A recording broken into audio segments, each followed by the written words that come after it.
नमस्कार, news 18 special देख रहे हैं आप और मैं हूं आप सबके साथ अनूप। खबरों की शुरुआत करते हैं और सबसे पहले बात पुलिस को मिली बड़ी कामयाबी की। मुंगेर पुलिस ने बड़ी कार्रवाई करते हुए 8 नक्सलियों को गिरफ्तार किया है और इनके पास से 2 राइफल, 1 मास्केट, 1 कट्टा और 300 गोलियां भी जब्त की गई है। ये बड़ी कामयाबी मुंगेर पुलिस को मिली है, जबकि 21 डेटोनेटर भी बरामद किए गए हैं। 3 दिनों तक लगातार एसटीएफ के ऑपरेशन के बाद पुलिस को यह कामयाबी मिली है।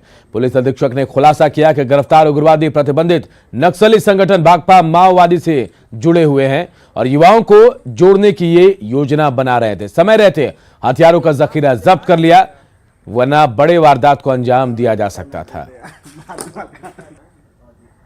तो देखिए, यही वो हथियारों का जखीरा है। देखिए कितनी भारी मात्रा में हथियार बरामद किए गए नक्सलियों के पास से। बड़ी कामयाबी मुंगेर पुलिस को मिली है। मुंगेर पुलिस ने 8 नक्सली समेत 10 लोगों को दबोचा है और इनके पास से भारी मात्रा में हथियार बरामद किए गए हैं। बताया जा रहा है कि ये नक्सली जो हैं, युवाओं को, भारी संख्या में युवाओं को अपने संगठन से जोड़ने की तैयारी कर रहे थे। इसी दौरान पुलिस ने इन्हें धर दबोचा है। हथियार और आर्म्स और एम्युनिशन की आपूर्ति की जाने वाली है। इसके बाद एसटीएफ और एसडीपीओ तारापुर की नेतृत्व में एक टीम का गठन किया गया तथा पुलिस के द्वारा एक संगठित छापामारी की गई। वहां से काफी सफलता मिली। 8 नक्सलियों को गिरफ्तार किया गया। उनके पास से भारी मात्रा में हथियार, गोलियां, डेटोनेटर, मोबाइल फोन तथा अन्य नक्सली प्रतिबंधित मटेरियल जैसे कि लेटर पैड वगैरह की बरामदगी हुई। इधर पूर्वी चंपारण पुलिस ने मिनी गन फैक्ट्री का खुलासा किया है। पकड़े दयाल के सिरा गांव से पुलिस ने निर्मित और अर्धनिर्मित हथियारों को जब्त किया है। साथ ही हथियार बनाने के उपकरणों को भी जब्त किया है। एसपी नवीन चंद्र झा ने बताया कि सिरा गांव में एक घर में अवैध हथियार बनाने का काम चल रहा था। सूचना मिलने के बाद पुलिस वहां पहुंची और 2 लोगों को हथियार बनाने के दौरान पकड़ लिया। पुलिस गिरफ्तार लोगों से फिलहाल पूछताछ कर रही है। पूछताछ कर रहे हैं। अभी आगे इन्वेस्टिगेशन में पता चलेगा कि इतने हथियार का ये लोग कहां से ले आए या इसका क्या प्रयोग ये लोग किए। अभी तक इनका कोई आपराधिक इतिहास हम लोग ढूंढ रहे हैं, अभी प्राप्त नहीं हुआ। गोपालगंज से एक बड़ी खबर इस वक्त आ रही है। गोपालगंज के माजा के शाहपुर में पुलिस टीम पर पथराव हुआ है। शाहपुर बाजार में युवक की हत्या से जुड़ा यह मामला है। तनाव के मद्देनजर यहां पुलिस को बुलाई गई थी। थानों की कई पुलिस पहुंची। इसके बाद पुलिस ने यहां प्रदर्शनकारियों पर लाठियां भांजी। युवक को अगवा कर हत्या करने का आरोप लगाया। तो बड़ी खबर इस वक्त गोपालगंज से आ रही है, जहां पुलिस टीम पर पथराव हुआ है। माजा के शाहपुर में पुलिस टीम पर पथराव हुआ है। शाहपुर बाजार में युवक की हत्या हुई थी, जिसके विरोध में लोग यहां पर हंगामा कर रहे थे और तनाव को बढ़ता देख कई थानों की पुलिस को बुलाई गई, लेकिन यहां पुलिस पर ही पथराव कर दिया गया। इसके बाद पुलिस ने लाठियां बांधी है प्रदर्शनकारियों के ऊपर। बताया जा रहा है कि युवक को पहले अगवा किया गया था, उसके बाद उसकी हत्या कर दी गई। मुकेश हमारे सहयोगी अपडेट के साथ फोन लाइन पर जुड़े हैं। मुकेश, क्या कुछ अपडेट है? क्या अभी तनाव का माहौल है वहां? मुकेश, अब तक मेरी आवाज पहुंच पा रही है? हाँ, बिल्कुल आवाज आ रही है। और मैं बताऊं कि पूरा मामला माजागढ़ के शाहपुर का है और यहाँ पर मुन्ना यादव हैं। मुन्ना यादव की बेरहमी से पीट हत्या की गई है सरेआम, और इसी को लेकर लोगों ने हंगामा किया है, प्रदर्शन किया है और वहां पर आगजनी कर रहे हैं और लोगों को शांत करने के लिए पुलिस ने लाठियां भी भांजी हैं। फिलहाल क्या स्थिति है वहां पर? देखिए, बताऊं कि अभी स्थिति यहाँ पर तनावपूर्ण है, लेकिन नियंत्रण में है। कई थानों की पुलिस मौके पर कैंप कर रही है और लोगों का आक्रोश है कि जिन लोगों को आरोपी बनाया गया था, उन लोगों की पहले भी मामला चल रहा था, गिरफ्तारी नहीं हुई थी और फिर आज इसी घटना को लेकर इनकी हत्या की गई है और बावजूद इसके अब तक आरोपी फरार हैं और पुलिस पर उन्होंने मिलीभगत का आरोप लगाया है। पुलिस पर भी पथराव की खबर आ रही है मुकेश? जाहिर तौर पर देखिए, जो पथराव दोनों पक्ष से पथराव हुआ था, दोनों तरफ से पथराव हुआ था और पथराव के बाद ही पुलिस ने लाठियां चटकाई हैं और इसमें अभी तक जो है कई लोगों को मामूली चोट आई है, लेकिन अभी जो स्थिति वहां पर नियंत्रण में कर लिया गया है और कई थानों की पुलिस कैंप कर रही है और वहां पर एसडीपीओ भी कैंप कर रहे हैं। बिल्कुल, देखिए गोपालगंज से बड़ी खबर इस वक्त आई, जहां पुलिस टीम पर पथराव हुआ है। हालांकि युवक की सरे बाजार पीट कर हत्या हुई थी माजा के शाहपुर में। उसके बाद यहां पर लोगों ने हंगामा शुरू किया और बढ़ते तनाव को देखते हुए पुलिस जब पहुंची तो पुलिस पर पथराव किया गया और इधर पुलिस ने इन लोगों पर लाठीचार्ज कर दिया। जहानाबाद के दरियापुर गांव में पुलिस की टीम पर बालू माफिया के गुर्गों ने हमला कर दिया। इस हमले में एक ड्राइवर और सैप का जवान घायल हुआ।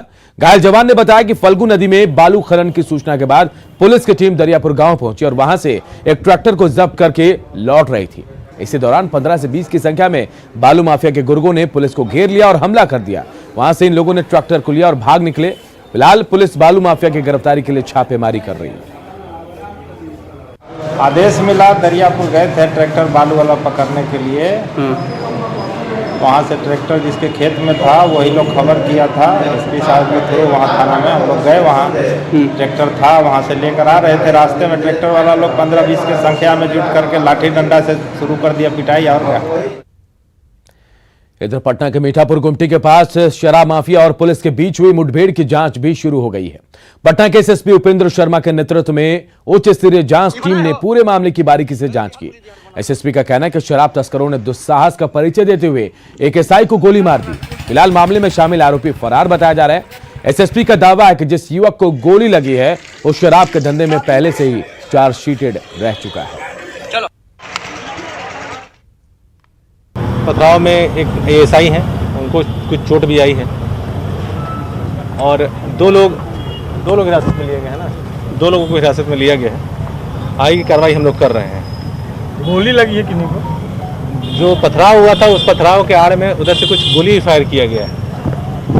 वर्तमान में जो इंजर्ड है वो इलाजरत है, सेफ है, स्टेबल है। डॉक्टर से हमारी बात हुई है। जो इंजर्ड है वो पहले से चार्जशीटेड है। जो बसावट में आपको बता रहा था 10-12 घरों का, उसी बसावट में उसका घर भी है। सभी भाई हैं, अपने रिश्तेदार हैं और लगभग सभी पे केस है। इधर मुजफ्फरपुर में ट्रक से कुचलकर एक मजदूर की मौत हो गई, जिसके बाद स्थानीय लोगों ने जमकर हंगामा किया। नाराज लोगों ने सड़क पर टायर जलाकर जोरदार प्रदर्शन किया और कई घंटों तक सड़क को जाम रखा। हादसा अय्यापुर थाना के 0 माइल की है। मृतक का नाम विवेक पासवान था और वो NHAI प्रोजेक्ट में काम कर रहा था। सूचना मिलने पर मौके पर पहुंची पुलिस ने लोगों को आश्वासन दिया, जिसके बाद जाम को यहां से हटाया जा सका। पुलिस ने शव को पोस्टमार्टम के लिए अस्पताल भेज दिया। मांग क्या है? मांग है कि हम लोगों को इकलौता बेटा है, 5 बहन पे 1 भाई था। ठीक है, बहुत गरीब परिवार से है। जो है ना कि इनका मुआवजा मिलना चाहिए, मतलब NH ऑफिस से भी इसको कुछ मुआवजा मिलना चाहिए। ठीक है ना, और बहुत दिनों से जो है कि लगभग मार्च से। अब बात पूर्णिया की। पूर्णिया में जमीन विवाद में 2 लोगों की हत्या का मामला सामने आया है। खबर है कि 10 अपराधियों ने घर में घुसकर गोली मारी है और हमले में 3 लोग घायल हुए हैं। उन्हें सदर अस्पताल में इलाज के लिए भर्ती कराया गया है। जानकी नगर थाना के ठाकुरपट्टी की यह घटना बताई जा रही है। बताया जा रहा है कि गांव में 4.5 एकड़ जमीन को लेकर जमींदार बच्चा झा से पहले से ही झगड़ा चल रहा था। बच्चे झा उस जमीन पर अपनी जमीन बताता रहा, जबकि ये लोग उसे बिहार सरकार की जमीन बताकर उस पर सालों से घर बनाकर रह रहे थे। फिलहाल मौके पर बनमनखी डीएसपी समेत कई थानों के पुलिस कैंप कर रही है। रात में 3 बजे के लगभग 15-20 आदमी से बदमाश आया और बगल में घर बना हुआ था, उसमें सोया हुआ था, वहाँ से निकाल करके उसको मारा। जमीन का विवाद का ये लड़ाई चल रहा था, 6-5 साल से चल रहा था लड़ाई। किनके साथ? ये विशंबर झा उर्फ बुच्ची झा। जमशेदपुर से अहम खबर है। रांची के एक प्राइवेट अस्पताल की बड़ी लापरवाही सामने आई है।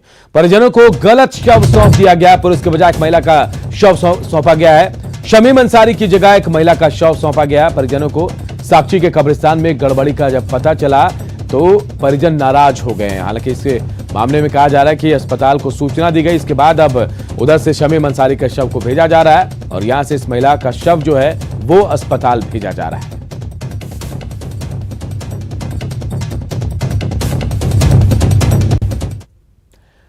देवघर के जसीडीह में बिजली चोरी की जांच करने पहुंचे कनीय अभियंता और कर्मियों पर स्थानीय लोगों ने हमला कर दिया। इससे कनीय अभियंता जो है वो घायल हो गए हैं। इस दौरान लोगों ने बिजली विभाग की गाड़ियों में भी तोड़फोड़ की है। घटना धरवाडी गांव की है। कनीय अभियंता की माने तो निर्माणाधीन दुकान में बिजली का अवैध कनेक्शन था।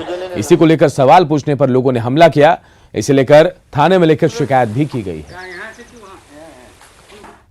टर्निंग से आते समय एक जगह ये धरवाडी गांव नामक गांव है, वहाँ कृषि विज्ञान केंद्र के बगल में रोड के किनारे एक दुकान बन रहा था। दुकान में सेटरिंग का काम हो रहा था, जो शटर लगता है ना, उसमें वेल्डिंग का काम हो रहा था। तो उससे हम से इतना ही पूछा गया है कि तुम बिजली का कनेक्शन लिए कि नहीं, फिर इसको अपना परिचय भी दिए हम। उसके बावजूद वो बोला कि नहीं हुआ, बहुत काम तो नहीं हो रहा। मतलब कोई बात नहीं। हम पूछे नाम क्या है, नाम बताया अपना मोहन कुमार, एक आदमी बोला उसी का दुकान है, मोहन कुमार बोला। हमारे पिताजी का नाम बोले तो बोला कि हम नहीं बताएंगे। हम बोले ठीक है मत बताओ। तो अपना मिस्त्री को हम कॉल किए कि मेरा मिस्त्री वहाँ पे उसको बुलाया, अपना पूरा टीम को बुलाने के लिए। तो उतने देर में उसमें से वो 3-4 लोग थे वहाँ से। एक आदमी सब्बल उठा लिया, 2 आदमी ईंटा उठा लिया। एक आदमी सब्बल से गाड़ी तोड़ने लगा, हम वहीं खड़े रहे। उसके बाद वही आदमी जो सब्बल वाला था वो मारा मेरे माथा पे और 2 सबक पीठ में मारा। गंगा नदी के जलस्तर में उतार चढ़ाव जारी है। पटना के गांधी घाट पर गंगा नदी आज खतरे के निशान से 12 सेंटीमीटर ऊपर बह रही थी, जो कल से 1 सेंटीमीटर कम है। नदी में उफान को देखते हुए प्रशासन ने नाव चालकों और स्थानीय लोगों के लिए चेतावनी जारी की है, लेकिन उसके बाद भी लोग नहीं मान रहे। चेतावनी के बाद भी लोग जान जोखिम में डालकर गंगा में नहा रहे हैं। खगड़िया में 1.5 लाख से ज्यादा की आबादी बाढ़ से पीड़ित है। खगड़िया में गंगा नदी खतरे के निशान से ऊपर बह रही है। बाढ़ में सबसे ज्यादा लोगों की खगड़िया में मौत हुई है, फिर भी लोग मानने को तैयार नहीं। छोटे छोटे बच्चे पानी में बेखौफ होकर नहा रहे हैं। ऐसे में इन बच्चों की जरा सी भी लापरवाही उन पर भारी पड़ सकती है। खगड़िया में गंगा नदी अभी भी खतरे के निशान से ऊपर है, जिसके कारण कई इलाकों में पानी भरा हुआ है। और हम ये दिखाना चाह रहे हैं बाढ़ के समय में जो सबसे बड़ी सावधानी छोटे बच्चे को लेकर के बरतनी चाहिए, वो यहाँ नहीं बरता जा रहा है। कई इलाकों में ये देख सकते हैं कि जो छोटे छोटे बच्चे होते हैं वो बाढ़ के पानी में स्नान करने के लिए उतरते हैं और वहाँ पर चहलकदमी करते रहते हैं। इसी में कभी न कभी इनके साथ हादसा भी होती है। कई जगह पर इस पानी में गड्ढे रहते हैं, जिसके कारण उनका पैर फिसलता है और उनकी मौत भी होती है। तो एक तरह से कहें तो ये खगड़िया में अक्सर और देखा जा रहा है यहाँ पर कि बाढ़ के पानी में छोटे छोटे बच्चे जो है सो वो अटखेलियाँ करते नज़र आते हैं। आप देख सकते हैं साफ तौर पे ये जो बाढ़ का पानी है, रहीमपुर ये इलाका है जहाँ पे चारों तरफ से बाढ़ का पानी घिरा हुआ और छोटे छोटे बच्चे उस पानी में किस तरह से जो है सो वो नहाने के लिए उतरे हुए हैं। यहाँ पर जिले में जो 11 से ज़्यादा लोगों की मौत बाढ़ के पानी में डूबने से हुई है। ऐसे में इन बच्चों को समझना चाहिए, उनके अभिभावकों को ये समझना चाहिए कि उनको पानी में उतरने से मना करें। कुछ लोग हैं हमारे साथ, उनसे हम बात करते हैं। ये बच्चा स्नान करता है, घास काट के लाता है और यहाँ पर स्नान करता है, मस्ती करता है, आनंद उठाता है। और कोई हादसा होता है गवर्नमेंट के पास जाते हैं, 4 लाख रुपया मिल जाता है। तो मना करना चाहिए ना, मना करते नहीं, सुनता कहाँ है। नहीं बता बाढ़ पीड़ित है, इसको मत लाइए, अपना काल है, कुइयाँ है, नहाइए सुनाइए रहिए, यही कहेंगे और क्या कहेंगे। लेकिन कोई बच्चा मानता नहीं मानता है। छोटे छोटे बच्चे पानी में अटखेलियाँ कर रहे हैं और जिला प्रशासन भी बार बार एहतियात बरतने के लिए सभी अभिभावकों और गार्जियनों से अनुरोध किया। उसके बावजूद भी ये बच्चे मानने को तैयार नहीं है। और एक तरह से कहे तो कि जो अटखेलियाँ बच्चे कर रहे हैं उसमें कहीं न कहीं दुर्घटना की भी संभावना बनी रहती है। दिग्विजय कुमार, न्यूज़ 18 खगड़िया। मुजफ्फरपुर में बीते 1 हफ्ता से बारिश नहीं हुई, लेकिन उसके बाद भी कई इलाकों में पानी भरा हुआ है। इससे लोग महामारी की आशंका से डरे हुए हैं। शहर के पताही आनंद नगर में जल जमाव का जायजा लिया हमारे सहयोगी प्रवीण ठाकुर ने। मुजफ्फरपुर शहर से सटे एक बड़े इलाके में जल जमाव की समस्या नासूर बनी हुई है। हम अभी पताही इलाके में हैं और ये देखिए जो जल जमाव की स्थिति है पिछले 1 महीने से अधिक समय से इस इलाके में इसी प्रकार है। जो जल जमाव के विरोध में लोगों ने सड़क जाम भी किया था, लेकिन निदान नहीं निकल पा रहा है और लोगों को आने जाने में क्या दिक्कत हो रही है? बहुत दिक्कत, आने जाने के लिए बहुत कठिनाई है। दूसरा नंबर कि यहाँ ज़्यादा से ज़्यादा सांप का यहाँ डर ज़्यादा है। पानी के चलते घर में डेली 2 गो 3 गो काला नाग निकलते हैं। दूसरी नंबर कि कोई भी चीज़ इमरजेंसी हो तो लाने में बहुत ही दिक्कत, और जाते हैं आप लोग? बहुत मुश्किल से जाते हैं, बहुत मुश्किल से जाते हैं। 4 दिन पर 3 दिन पर जो राशन घटता है, चाय पिए हुए तो हो गया हमको 1 महीना, दूध भी ना, चाय नहीं पीते हैं, दूध कौन लाएगा। निदान नहीं निकल पा रहा, कोई निदान नहीं है। जो निदान ये लोग सरकार जो भी हमारा है, रोटी खाए हुए जो सरकार हमारा निदान निकालने के लिए सोचना चाहिए, मगर वो लोग कोई नहीं सोच रहे हैं। पानी में बदबू देख रहे हैं, पानी में बदबू आ रहा है, जनता बीमार होने वाला है। कुछ ऐसा बीमारी होगा, जनता जो है से हंगामा करेगा तो फिर सरकार क्या सोचेगा कि हमारा पास जो है से सरकार आकर। ये पहली बार आया है पानी?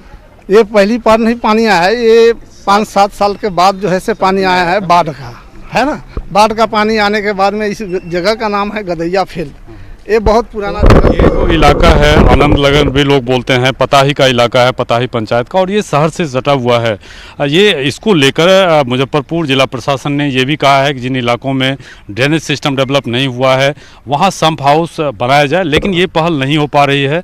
और इसी प्रकार जो पिछले 15 दिनों से इलाके में कम बारिश हुई है, बावजूद इसके एक बड़ा इलाका जो मुजफ्फरपुर शहर से सटा हुआ है जल जमाव की चपेट में है, लेकिन कोई भी प्रशासनिक पहल इलाके में फिलहाल नहीं हो रही है। कैमरामैन संजीव के साथ प्रवीण ठाकुर, न्यूज़ 18 मुजफ्फरपुर।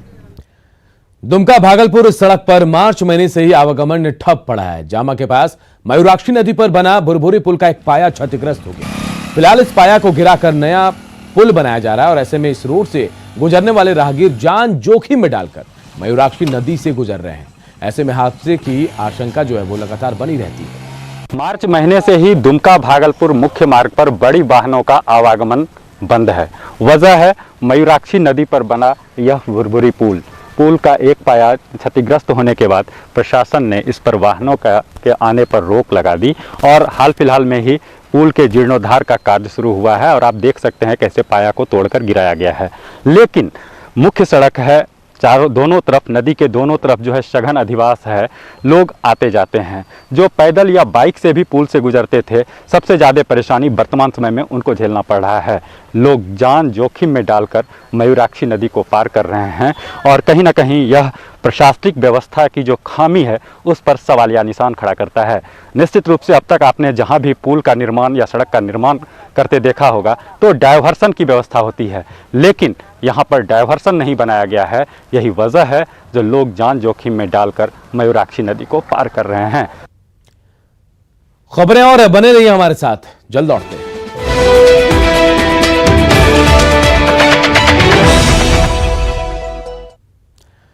इधर महाराष्ट्र के पुणे स्थित सरदार वल्लभ भाई पटेल कंटोनमेंट जनरल अस्पताल के आईसीयू वार्ड में आग लग गई। इसके बाद दमकल विभाग की 3 गाड़ियां मौके पर पहुंची और आग पर काबू पाया। आग से नुकसान की अभी कोई जानकारी सामने नहीं आई और ना ही आग लगने के कारणों का खुलासा हुआ है। श्रीलंका के पूर्वी तट के पास तेल टैंकर में आग लगने के बाद से रेस्क्यू जारी है। अब तक 22 लोगों को बचाया गया, जबकि चालक दल का एक सदस्य लापता है। इंडियन कोस्ट गार्ड और नौसेना की टीम इस जहाज को बचाने में जुटी है। फिलहाल तेल टैंकर को टो करके श्रीलंकाई तट से 70 किलोमीटर दूर लाया जा चुका है।